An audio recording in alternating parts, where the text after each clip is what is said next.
find where the function is concaving up, down, and inflection. This involves a second derivative, so we begin by finding a second derivative.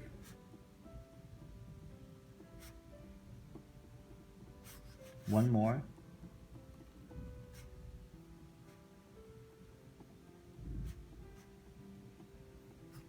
And we need to create a sign chart for f prime, but we begin by finding where the second derivative equals to 0 by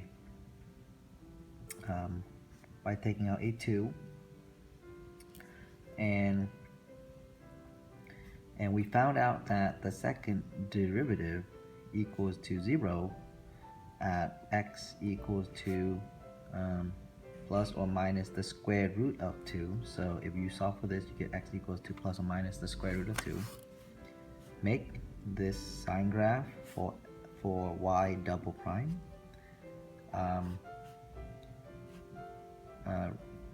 Negative rad 2 lives over here, rad 2 lives over there. These are where the second derivative equals to 0, and we want to create the sign graph. If you pick a test point to the left of negative rad 2, say if you pick I don't know, the number -5, -10, plug that in there, you should get a positive number.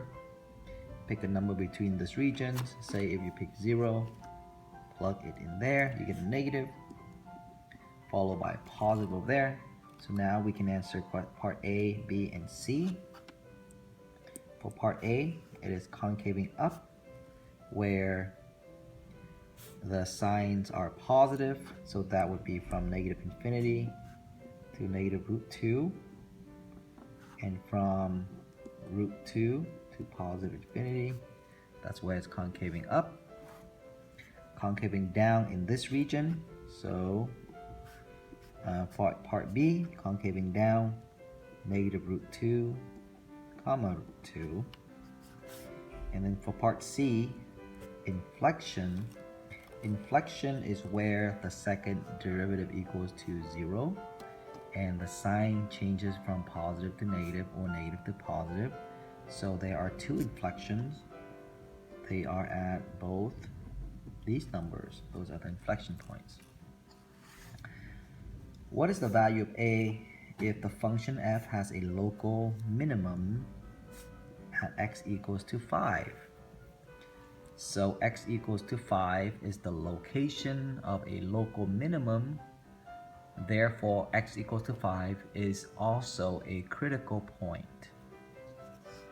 So we know that if that were a critical point, then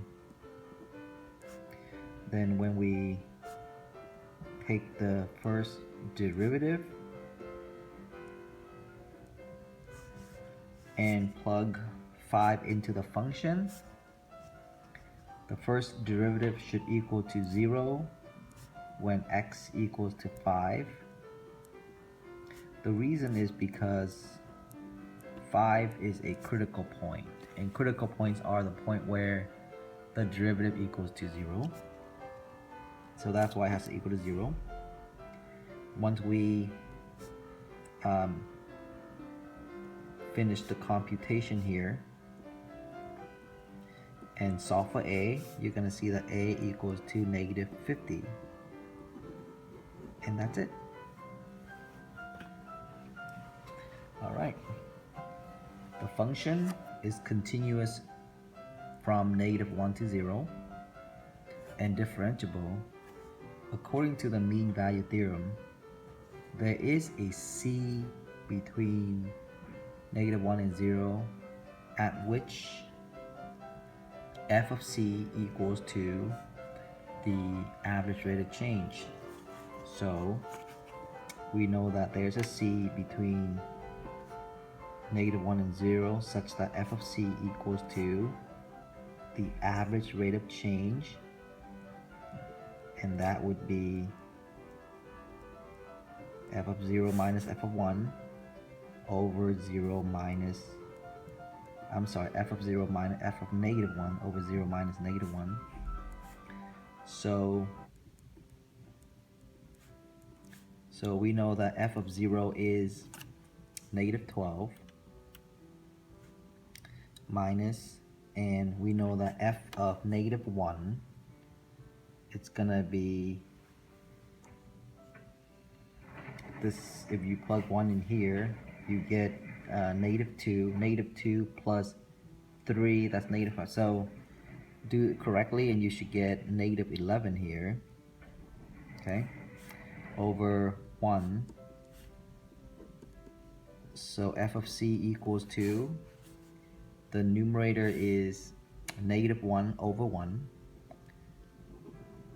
which is negative 1. So there is a c value between negative 1 and 0 such that the derivative at c equals to negative 1, because the derivative at c is the same as the average rate of change. On the domain 2 and 3, find the exact values. Find out exactly on which interval the graph is increasing, decreasing, and if there's any local extreme values. Increasing or decreasing and local extreme values are related to the first derivative. So we begin by taking the first derivative using the chain rule. Your outside function is e. Your inside function is negative 2x. So y prime, which is the derivative of that, we begin by taking the derivative of the outside function, which happens to be itself, because any exponent, especially e raised to something, the derivative is itself. We multiply it by the derivative of the inside function, which is going to be negative 2, but I choose to put it in the front. And then you leave whatever was inside the parentheses alone. This is the first derivative. And now we create a sign chart between 2 and 3. So notice that if we look on the domain between 2 and 3, say if you try to find the critical points, and by the way, e to the negative 2x is the same as e to the 2x, okay? So if you try to find critical points, there isn't any, because what's the next value that makes the statement true? There isn't any x value that makes that statement true. It's never going to equal to 0. So we now look at the interval between 2 and 3, and we want to know what are the signs in this interval. If you plug any number between 2 and 3 in, notice that if you plug 2 in, you're going to get a negative number, and you plug 3 in, you're going to get a negative number. So any value between interval 2 and 3, which are your domain, will be negative. Okay, now here's what we know so far. The first derivative is negative between 2 and 3. That means that the graph is not increasing between 2 and 3. It's decreasing on 2 to 3. Okay. And then there's no extreme values because there were no critical points, so there's no extreme values, none. Okay. The graph of the derivative is given over here between negative 6 and 6.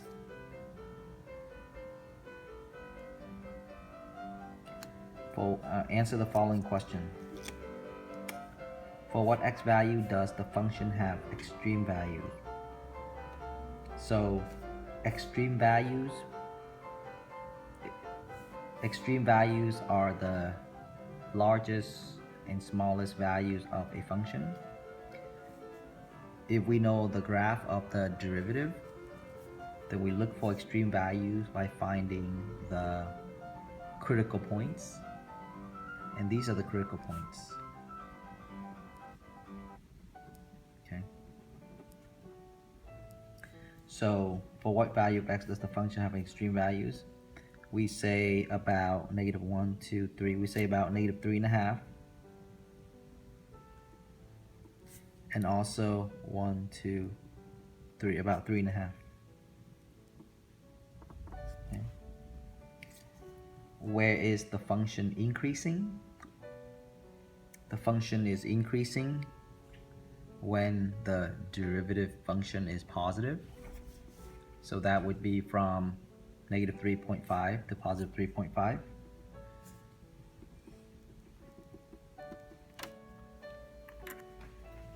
On what interval is the graph concaving up and concaving down? Well, that we need to look at the second derivative. Another way to study the second derivative is to study the first derivative. Where the first derivative is increasing, the second derivative is positive. So the first derivative is increasing here up to there. This is where 0, negative, okay, 0 here, and then positive, 0 here, and then negative.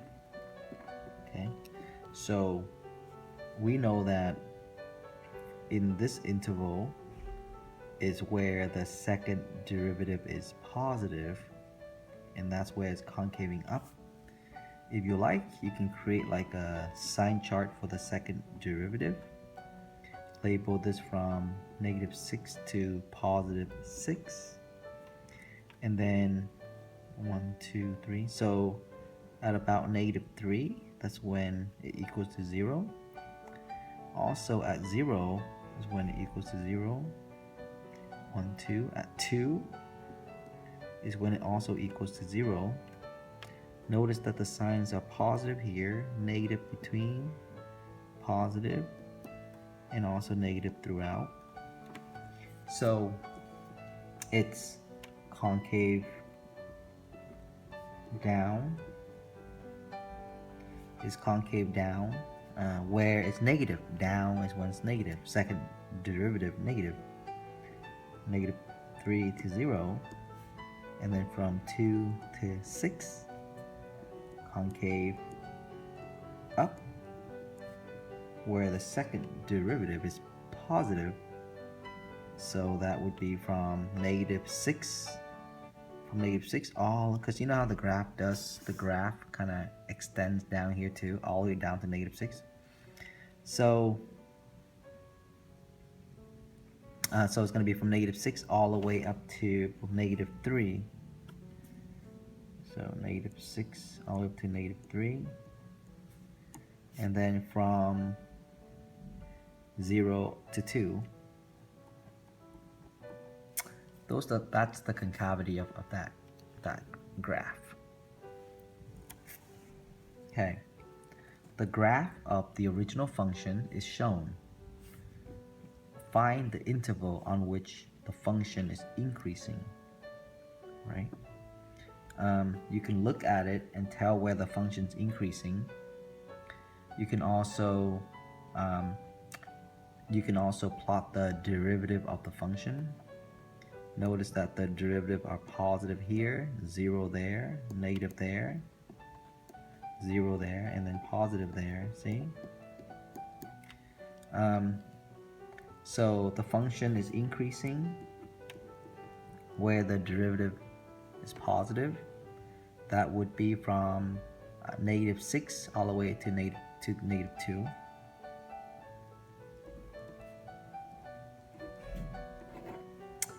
And it's also increasing starting at 3, from 3 to 6. From 3 to 6, that's when your function is also increasing. Okay, from 3 to 6.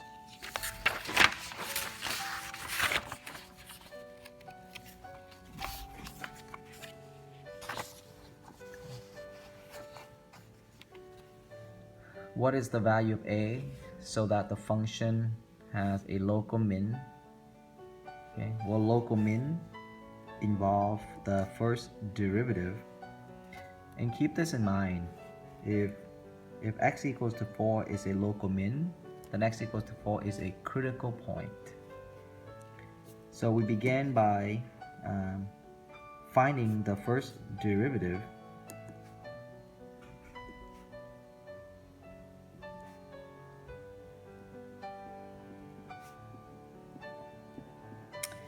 And since x equals to 4 is a local minimum, it is also a critical point.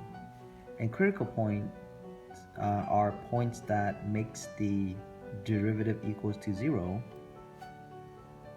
So you replace the letter x by the number 4, and then you solve for a. 16 times 3, that's 48, plus 8a. So a is going to be -6. Okay. Now for part B, inflection is part of the second derivative. So here's our second derivative function. Take the derivative of this. That should be 6x plus 2a. Okay. Since we know that x equals to 6, to -6, it's an inflection. It implies that the second derivative is always equal to 0 at any inflection point. Okay, because that's one of the conditions. The second derivative has to equal to 0 at an inflection point. Replace 0 for there, and then you solve. So this becomes 36 equals to 2a. So a equals to 18. And that's how you find a for that. Okay. Use the graph to estimate the answer to the following questions. We're going to assume that our domain is going to be from -4 to 4. Okay. Find the extreme values. The extreme values are remember that this is the graph of f. The extreme values are local max and local min. Okay. So the extreme values that are obvious here would be the graph goes up as high as 2. So the extreme values are 2. We can say local max at 2, and then the local min the local min is -2.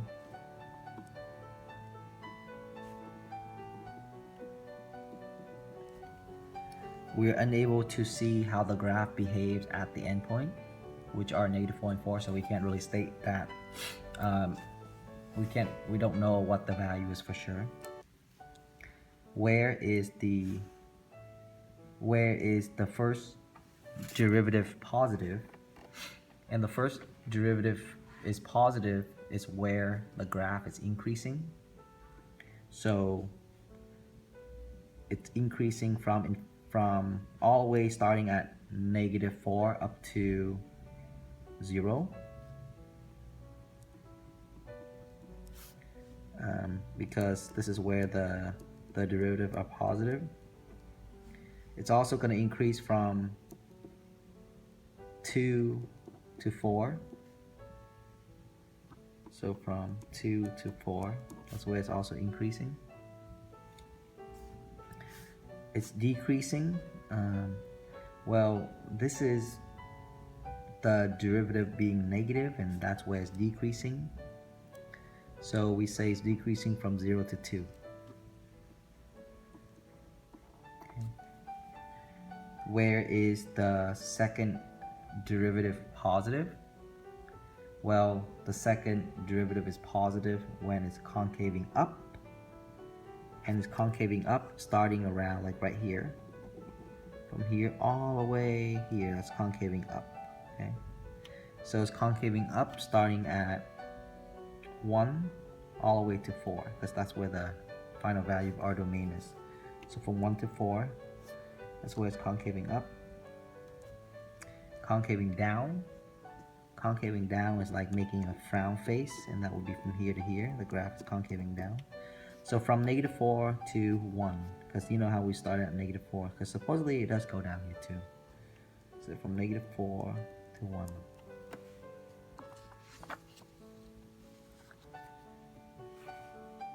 The function is continuous from -4 to 4 and differentiable from -4 between -4 and 4. The table gives some values of the first derivative. Find where the function has local extrema, where the function has a local max and local min. So keep in mind that a local max and a local min, a local max or a local min exists where the derivative equals to 0. So this is obvious. This is where find where f has a local extrema. So we know that f has a local extrema at 2. In fact, we know that f has a local min at 2 because the derivative changes from negative to positive. Okay, so local extrema. Let me just say local min at x equals to 2. That's one of them. This one might not be as obvious as this one, but we know that the derivative is also 0 for some x values between -2 and -1, because to go from 10 to -6, it has to cross through 0, right? So but to go from 10 to -6, that's going from positive to negative, which implies that it is a local max. So there's a critical point somewhere between -2 and -1. So we know that local max somewhere between -2 and -1. Okay, because somewhere between -2 and -1, the derivative equals to 0. Okay, the intermediate value theorem guarantees that it has to take on 0. So there's a local max there because the derivative did change from positive to negative. Awesome. That's the only two that we can find. The position of a particle move along the x-axis given by this function from 0 to 3. Find the particle's velocity as a function of time. The particle's velocity is the first derivative. So we take the first derivative. So velocity, which is the first derivative, that is just 2 sine of 2t. Make sure you use the chain rule for that. Make sure you use the chain rule for that. Find the particle's acceleration as a function of time. The particle's acceleration is the second derivative. So acceleration is the second derivative. And if we take the derivative again, we're going to get -4 cosine of 2t using the chain rule. So we did that. For what value of t is the particle moving to the right? The particle is moving to the right when the velocity is positive. So we can graph the velocity function cosine of 2t I'm sorry, I meant negative 2 sine of 2t.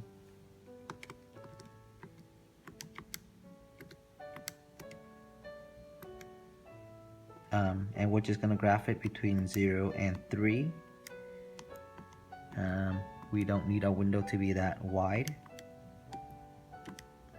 so we keep it within specific boundary.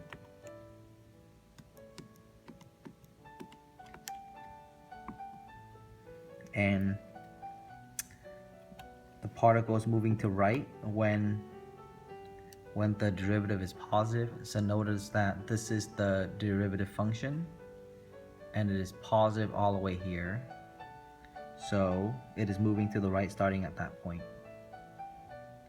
To know where the point is, we calculate the zeros. We pick a left bound followed by a right bound, hit enter one more time, and it tells us that our 0 is 1.571. We always round up and keep up to 3 decimal places. Okay. It's moving to the right, starting at 1.571 all the way to 3 to the end, because that's the last value of our domain. Find the acceleration, the first instance, when the particle returns to the starting position. So here is the particle's position, cosine of 2t from 0 to 3. So the particle started at 1. So when does the particle returns to 1? The particle returns to 1. Let us make the window a little bit longer and see how the function behave.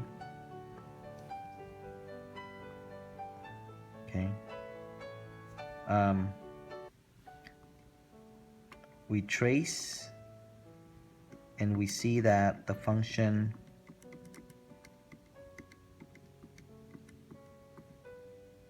so within our domain from 0 to 3, if you look carefully, you will realize that the function never returned to 1 from 0 to 3, because at 3 it's only 0.96. The function did start out at 1 though, so it never returned to 3. It never returned to its starting position of 1, see? And it never did. On our domain it never did, okay? So you would say not possible to find acceleration at the moment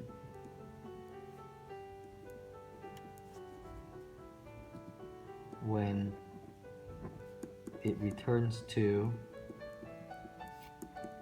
the starting position, because it never did.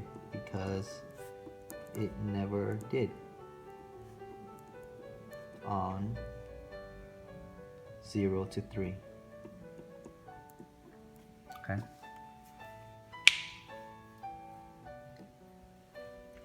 Find the maximum value of this function from -6 to 1, or on -6 to 1. Maximum value requires that we find all critical points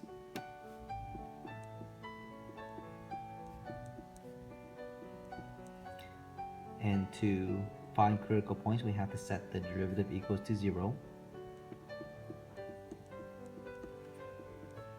We can factor out a 3x, that leaves us with x plus 2. So x equals to 0 is a critical point, and x equals to -2 is also a critical point. We also, when we're trying to find the maximum value, we also have to include the endpoints in our search process, and those are the endpoints. So now my next step is to find the function value at all of those points and pick the largest one and pick the largest value. Okay, so what I'm gonna do first is I'm just gonna assign the calculator to one of these numbers. So first I'll assign, actually 0 is really easy to do without a calculator. If you plug 0 in there, you're gonna get 0. Actually, this can be done without a calculator as well. If you plug -2 in there and cube it, you're gonna get -8 plus, and then -2 squared is 4. 4 times 6 is 24. 24 minus 8 is 16. And then if you plug -6 in there, -6 times -6 times -6 will be, I believe that's 216. So you have -216.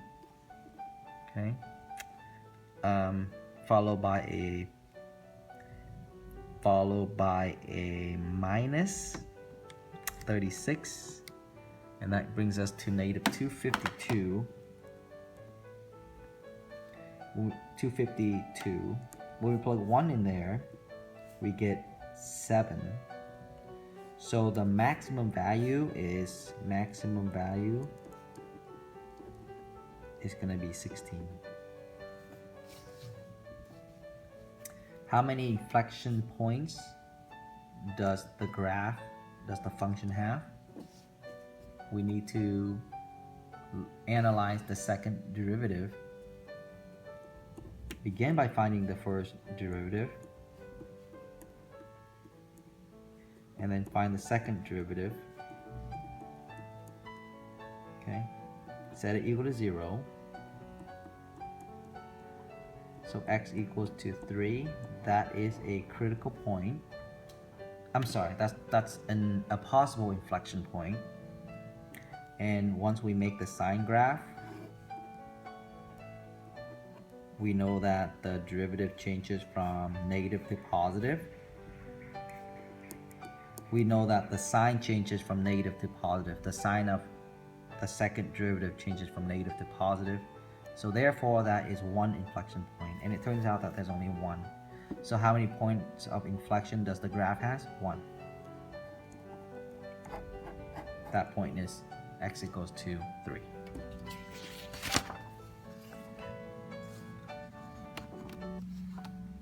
The graph of the function f is shown. Which of the following statement is true? The function has a local, and by the way, this is the graph of the derivative.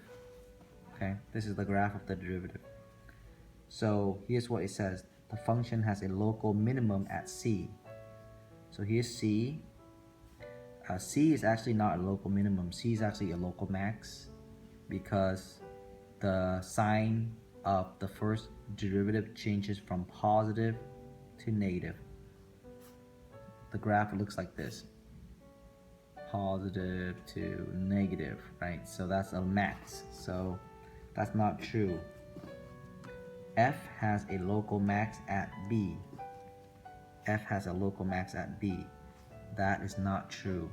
This at B is what we call, F has an inflection at B because the second derivative at B is equal to 0. And that's a possible inflection. And it turns out that the second derivative, which is the derivative of the first derivative, if you look at the derivative of the first derivative, this is the second derivative.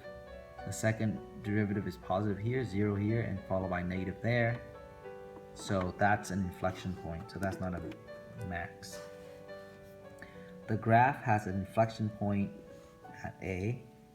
No.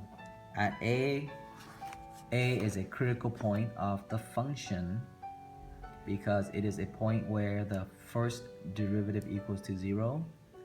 It is a possible max or min. In this case, it is a min because the sign of f prime changes from negative to positive. so it's not an inflection point. The graph of f has a point of inflection at b, f of b. Yes, this is a point of inflection. That's a point of inflection because that's where the second derivative equals to 0, and it changes, the second derivative changes from positive to negative, so that's an inflection. That's right. The graph of f is concaving up from C to D. From C to D, the graph is concaving up. This is concaving up. Concaving up is like smiling. So yes, that's also true. So D and E, the graph is concaving up. Okay. These are the calculator problems that you had an opportunity to do in class, but I think I skipped page with problem number 13, so I want to be able to finish that with you guys. F is continuous from 1 to 4. Okay, so here is the function from 1 to 4. This is your x-axis. It's your y-axis. The function continues from 1 to 4 and differentiable from 1 to 4. Then there exists a c between 1 and 4 such that, fill in the blank. Okay, so we know that there exists a c between 1 and 4 such that the derivative at c is equal to the average rate of change. This is according to the mean value theorem. The average rate of change is going to be the changes from 4 to 1. So it's going to be the change in y over the change in x. Okay? Now, since you have a graph, it is very simple to find f of 4 and f of 1. This is f of 1. If you read off the coordinate of that point, it is 1, 1. And if you read off the coordinate of 1, 2, 3, if you read off the coordinate of when x equals to 4, it is 4, 1, 2, 3, 4, negative 3. Okay, so we know that f of 4 is negative 3, f of 1 is 1, divided by 4, take away 3, and that's 3. So you're going to have negative 4 over 3. So our conclusion is that there is a c value between 1 and 4 such that the derivative at that c value is negative 4 over 3. Okay. For what x value is the function not differentiable? Differentiable means derivative exists. Derivative only exists when the function is nice and smooth. So it'll fail to exist where it's like jagged, where there are corners, where there are holes, where there are disconnected. And the last one that's really hard to know, or we tend to forget about the last one, is the function is also not differentiable where there is a vertical tangent line. So to answer this question, for what x values is the function not differentiable? We know that the function is not differentiable at a because there's a corner or a cusp. It's not smooth there. The function is also not differentiable at b because it's discontinuous at b. The function is also not differentiable at c because if you look carefully at c, is a vertical tangent line. Vertical tangent line are not differentiable. The function is not differentiable there because the derivative doesn't exist. Derivative is slope and vertical tangent line doesn't have a number. It's also not differentiable at d. So it turns out that all these points are where the functions are not differentiable. So make sure you know that. Very important there. The equation of the tangent line to this function at the point 1, negative 1. Okay, so we're trying to find the equation of a tangent line. Keep in mind that to find the equation of a tangent line, you do need two things. One of those is the slope. And the second thing is a point. And the last thing you do is you put it together like this. Okay, so do not forget this. This is a very important concept.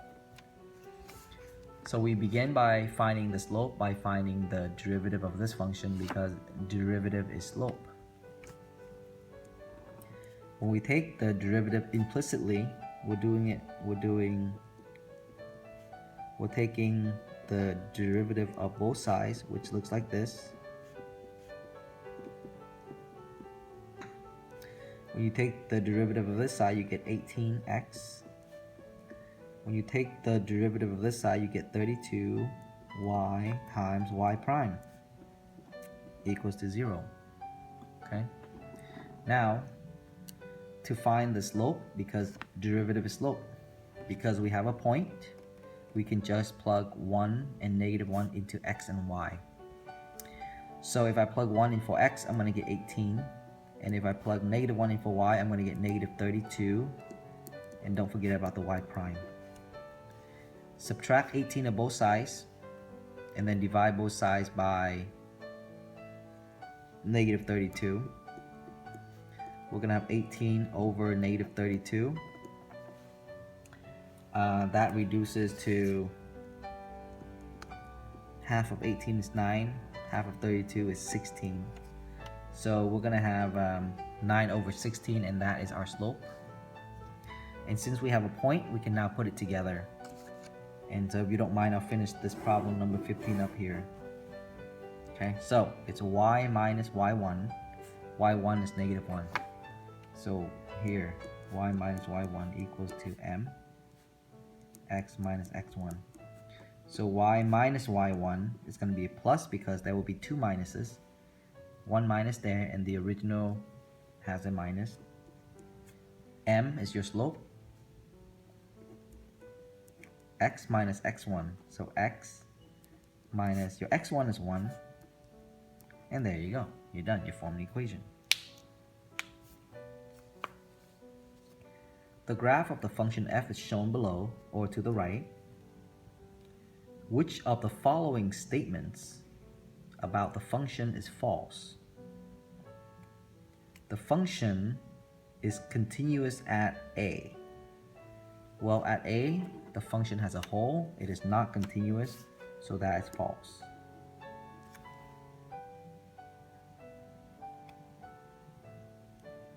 The function f has a relative max at a.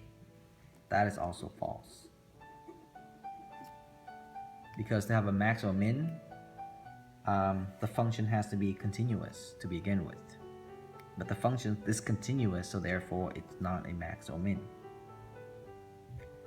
X equals to a is in the domain of f. That is true. X equals to a is in the domain of the function f. Maybe the function f is composing of this point, so it's in the domain. If you ask me, hey, what's the function value at a, I would say it's this value, which is over here. So it's in the domain. The limit as x approaches a from the left and x approaches a from the right are equal to each other. That is true, because we just want to know what the value is when it gets really close to a, not at a. Okay. The limit exists. The limit does exist, and that's also true. Okay. So these are the two statements that are false. All right, what is the slope of the line tangent to the graph at 2, 1? So we're just asking to find the slope. We find the slope by finding the derivative and plug it in. So let's go and find the derivative. We have to take the derivative implicitly. This is going to give us 2x. We have to use product rule. Derivative of the first times the second plus the derivative of the second times the first. And then we also have to take the derivative of that guy. The derivative of y squared is 2y times y prime, and that's equal to 0. Now we plug in these points, and then we find y prime. When I plug in 2 for x, I'm going to get 4. When I plug in 1 for y, I'm going to get 1. When I plug in 2 for x, I'm going to get 2y prime. When I plug in 1 for y, I'm going to get 2y prime as well. So this is 4y prime equals to, there's 5 over here, but when you move it to the right, it's negative 5. So y prime is negative 4 over 5. I'm sorry, y prime is negative 5 over 4. That's your slope. Okay. The graph shows the velocity of a moving object as a function of time. At which of the marked points is the speed the greatest? So this is the graph of the velocity. Another way to think of velocity is to think of that this is the graph of the first derivative. Okay. So if this is the first derivative, or this is the velocity, then velocity at b is greater than velocity at a because b has a higher function value than a. The velocity at c is 0 because velocity, the function value of velocity is 0 there. In other words, the velocity is the object is at rest. Okay. Velocity at c though, guys, velocity at c is gonna be a negative number, but it's, if you think of it in terms of speed, and remember that speed is absolute value. When we talk about speed, we're talking about absolute value of velocity. So to answer this question, point D has the greatest speed. Okay, so point D has the greatest speed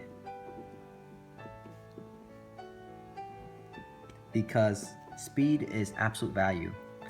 Say if you compare velocity, then I know that the velocity at B would be bigger than the velocity at A, which is bigger than the velocity at C, which is bigger than the velocity at E, and then the velocity at D would be the smallest. But when you talk about speed, you're talking about absolute value.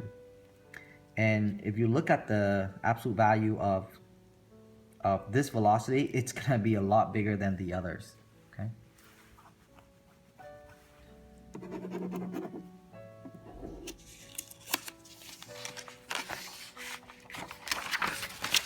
Make sure you also know how to use a calculator to calculate these values. Okay, when we talk about, here's the graph of the function. If we talk about local minimum, that means that always think of the first derivative. So y prime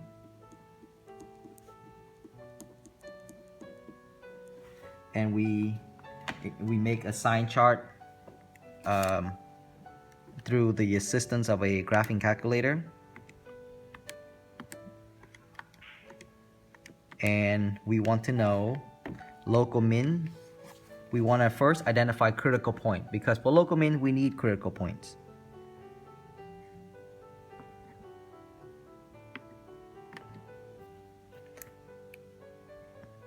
We wait a little bit for the graph to complete its work. Notice that if we zoom out, here is the graph of the function zoomed out. Notice that the derivative is above the x-axis. It does not have any critical point.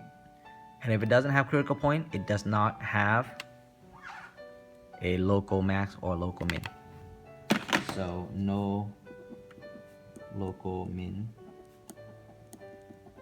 because there isn't any critical points.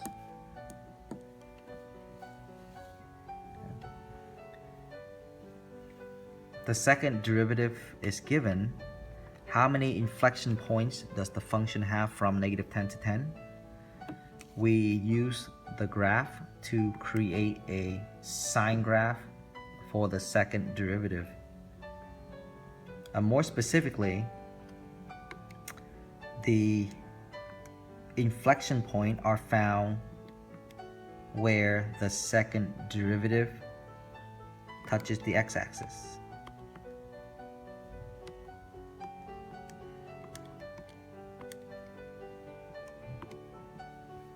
So we look carefully, it touches once, it touches twice, it touches the third time and the fourth time, and then a fifth time. So it touches the graph 5 times. It touches the x-axis 5 times. Therefore, it has 5 inflection points.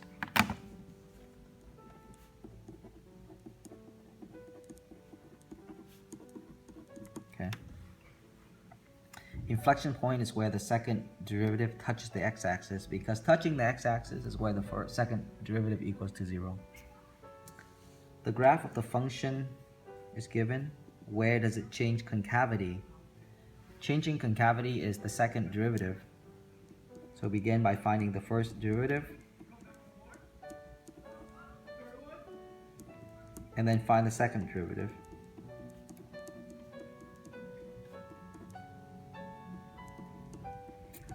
That's the second derivative. We now go ahead and graph this function and see where it changes concavity. And by the way, changing concavity is also an inflection point. Okay, so we graph, and we're going to see that it changes concavity right there. Okay, so inflection point is where it changes concavity. We calculate that 0. Okay, happens to be negative 1.045.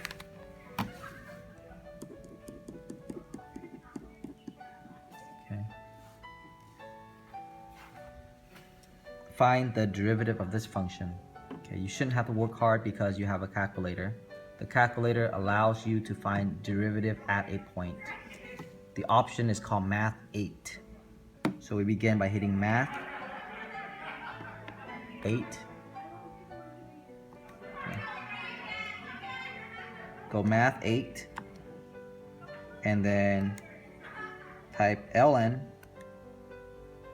x, close parentheses, raise it to x minus 2, and then you're evaluating. So I type in the function, and I'm evaluating it at 3, and I push enter. 0.437. Okay. Last problem.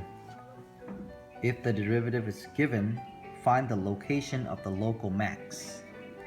So we graph the derivative, and then we analyze, and we want to see where it's equal to 0, because equaling to 0 is a critical point. So we begin by typing in the derivative, and then we look at the function. Okay. All right. So this is a local min because the derivative changes from negative to positive. That's local min. I'm going to zoom in right here. So I'm going to go second zoom, and I'm going to create, or just zoom, a Z box. A Z box allows you to zoom in at a certain spot. I'm going to zoom in just at that spot right there, so that we can kind of see how the graph behaves. So it crosses there, and it also crosses there. That's a min, and that's a max. So find the x-coordinate of that point. Second, trace. You're calculating the 0. Pick your left bound, followed by your right bound. Hit enter again, and you have a 0 of 0.383. Okay.